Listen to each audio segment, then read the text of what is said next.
процессе крушения коммунистического режима. Фильм показывает последовательность событий за час до катастрофы, минута за минутой, секунда за секундой.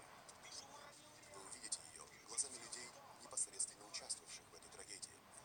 Рабочие, которым роковые ошибки стоили жизни, и невинные наблюдатели происходящего. Фильм основан на документальных доказательствах и показаниях очевидцев. Он был снят на сохранившихся участках Чернобыльской АЭС.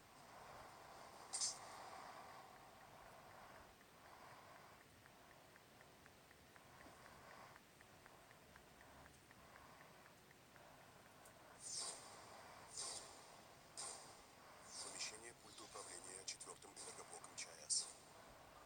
Именно здесь в течение следующего часа будут приниматься все решения. Будущее реактора и всего мира находится в руках 3 человек. В свои 26 лет Леонид Топтунов работает старшим инженером управления. Его работа – контролировать колоссальную мощность реактора. Александр Акимов – начальник смены, капитан на корабле. Ну что, все выспались? Поужинали нормально? Но сегодня он на вторых ролях, а главным является зам главного инженера Анатолий Дятлов. Потом. Все мешают. Дятлов – один из ведущих в СССР инженеров-ядерщиков.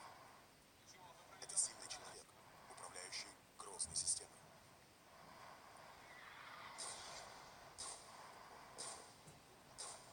Есть еще один важный персонаж. Только что запущенный в эксплуатацию 4-й энергоблок. Техническое достижение, являющееся гордостью советского государства. Сегодня персонал управления готовится к испытаниям реактора на безопасность. Мощность упала почти до 500 мегаватт. А что с Ларом? Я отключаю локальный автоматический регулятор мощности реактора. Между двумя старшими инженерами и Дятловым завязывается роковой спор касательно мощности, при которой безопасно начинать испытания. Огонь включился, но все равно мощность падает. Продолжайте. Что происходит? Мы же не должны опускаться ниже нормы на 700 мегаватт. Это же небезопасно. Что ему скажу? Я ему сам скажу. Не надо мне ничего говорить. Я все знаю сам. Думать не твоя работа. Здесь я принимаю решение. Делай, что тебе говорят. Это назвал таких так красиво. В эту ночь Чернобыль таит 2 страшных секрета. 700 мегаватт. Первый из них – опасный недостаток в конструкции реактора, о котором инженеры не подозревают, из-за которого работа реактора при низкой мощности становится нестабильной. Второй секрет касается главного ответственного лица. Мирный атом, которым собирается управлять Анатолий Дятлов, оставил в его жизни глубокие незаживающие раны. Этой ночью Дятлов и реактор будут мериться силами 1 на 1.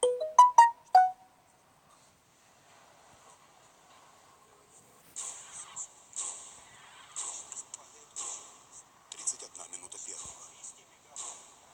Спор об уровне мощности, при котором безопасно проводить эксперимент, разгорается.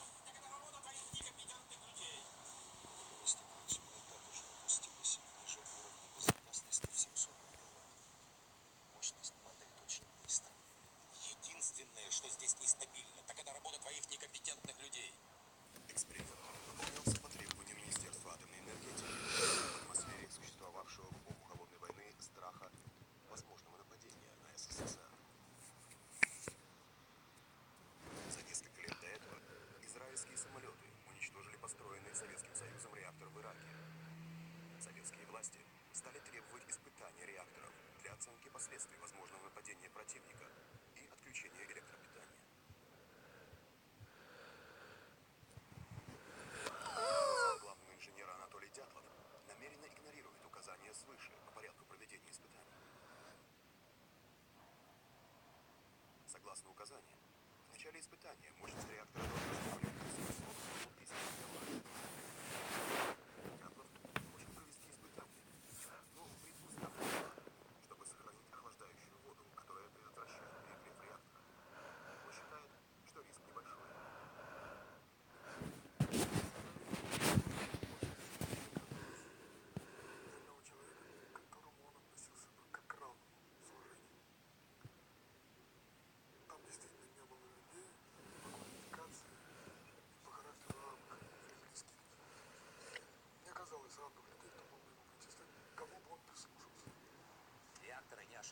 ошибаются люди.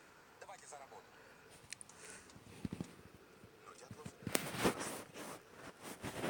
Скорее, он продукт социалистической системы, которая взрастила и высоко поставила его. Он родился в семье рыбака в Сибири.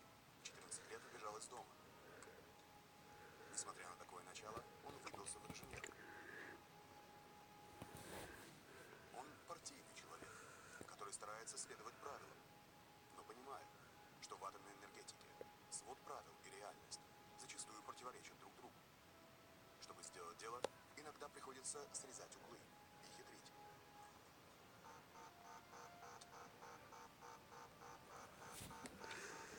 Гашение реактора привело к слишком быстрому падению мощности. Что там у тебя?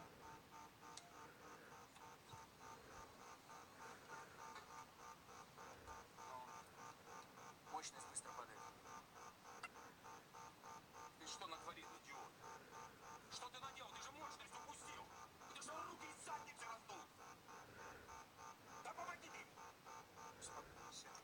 Успокойся. Суетись. Начинаем все сначала. Успокойся.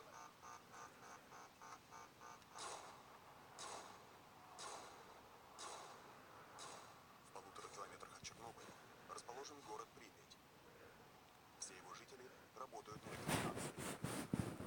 Они не знают того, что судьба событий, разворачивающихся в помещении пульта управления номер 4. Спящий крепким сном Николай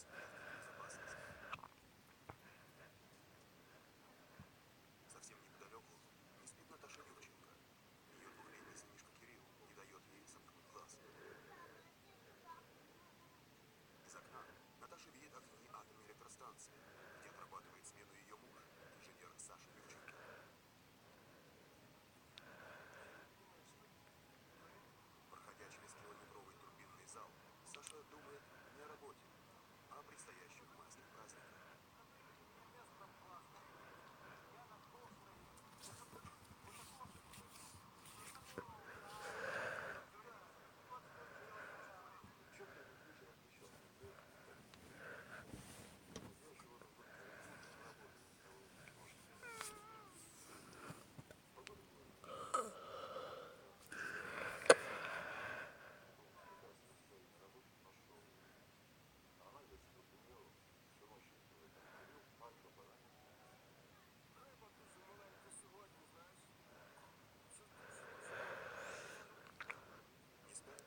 все основания подчиниться.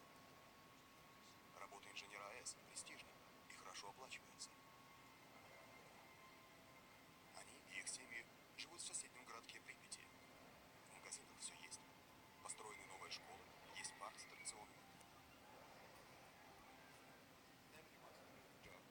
Никто не хотел терять работу, потому что это значило бы потерю квартиры в Припяти и переселение в другое место, возможно, в сибирскую глушь.